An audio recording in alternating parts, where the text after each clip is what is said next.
NDP government and their soft-on-crime policies, Canada's criminal justice system is broken and Canadians feel unsafe in their neighbourhoods. Here's where we're at today. The biggest gold heist in Canadian history, $20 million gone, several suspects involved with gangs and gun running, and they're already out on bail 24 hours later.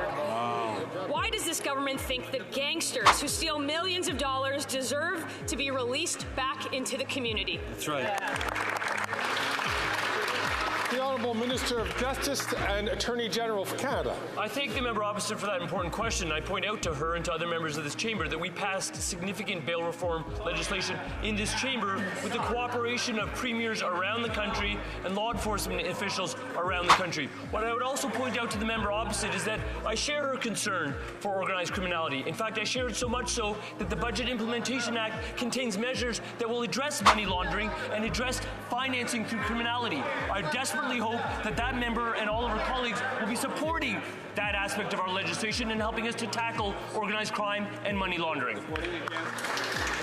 The Honourable Member from Thornhill. Speaker, it didn't work because Liberals do think that these criminals should be released back into the community because they passed the very bills that made it possible. And they are the reason why gun runners and gangsters who steal millions of dollars in gold get turned back loose into the streets. Did the Prime Minister get a little golden nugget from these criminals to pass his catch and release Bill C-75? When will they finally reverse these policies, protect our communities, and keep criminals in jail where they belong?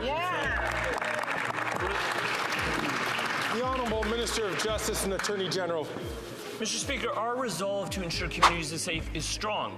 What we did in the past 18 months is we've enacted legislation that addresses the acute causes of crime. What we've done in the past 18 months is ensure that the bail reform system deals with violent, serious offenders, and we had the support of law enforcement right around this country.